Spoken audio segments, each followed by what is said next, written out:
J'avais 13 ans lorsque j'ai vécu une nuit qui allait changer ma perception de la sécurité pour toujours. J'habitais dans une ville de la Nouvelle-Angleterre réputée pour ses problèmes de drogue et de gangs. Mais j'y avais emménagé à 9 ans et c'était devenu ma maison. J'aimais cette ville malgré sa réputation, peut-être parce que j'y avais grandi et que j'avais appris à naviguer dans ses rues sombres et à éviter les zones dangereuses. J'aimais également la diversité de ses habitants, qui formaient une communauté solidaire malgré les difficultés. J'aimais la façon dont les gens se connaissaient et se soutenaient les uns les autres, même dans les moments les plus durs.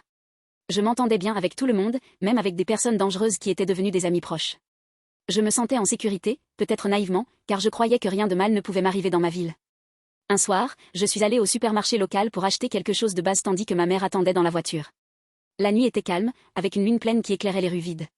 Dès que j'ai pénétré dans le magasin, j'ai vu un homme entrer. Il m'a frappé immédiatement par sa taille et sa corpulence.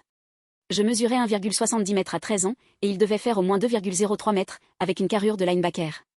Son accoutrement était étrange, il portait une chemise flanelle rouge avec un immense chapeau de cow-boy. Il m'a fixé immédiatement et j'ai ressenti un froid glacial.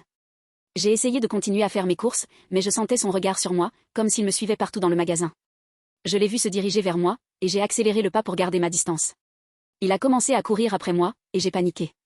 Mon cœur battait la chamade, mes jambes tremblaient et j'avais du mal à respirer.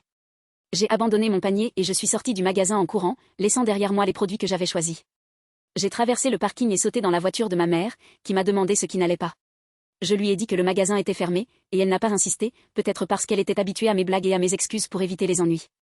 Nous sommes rentrés chez nous, et je me suis sentie soulagée d'être en sécurité dans la voiture.